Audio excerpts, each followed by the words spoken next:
যা ঘটেছে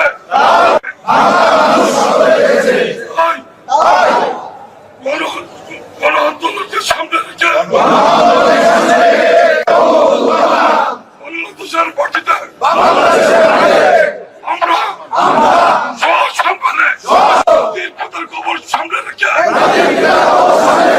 আবারও শপথ করে দিচ্ছি কেউ ঘরে ফিরে যাবো না। দীর্ঘতা সমাধি গোপালগঞ্জ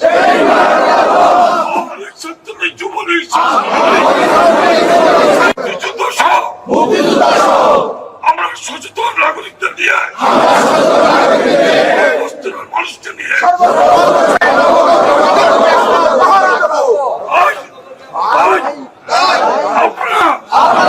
আজ থেকে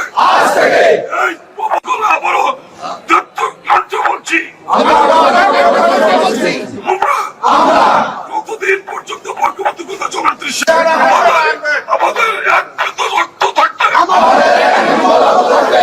এই বাজার মনে করছি আল্লাহ শেখ হাসিনা সুস্থতা কামনার যেন আমাদের শপথ বাক্য এখানে শেষ করছি। জয় বাংলা,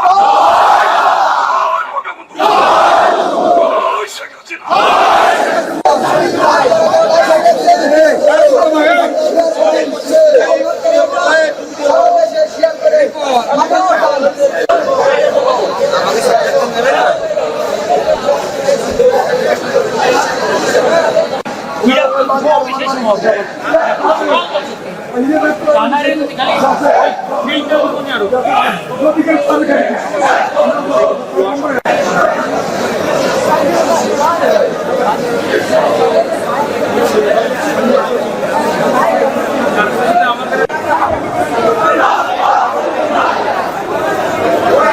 আমাদের আবেগের জায়গায় হাত পড়েছে, উল্টো পাল্টা গুজব যে লেজ বাড়িয়ে দিয়েছিল সেটার জন্য আমরা করেছি।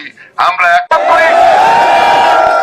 আওয়ামী লীগের মাধ্যমে আমার মাহবুব ভাই এবং আজম ভাইয়ের নির্দেশ করে, অর্থাৎ এই কথা আমাদের গোপালগঞ্জ জনাব সভাপতি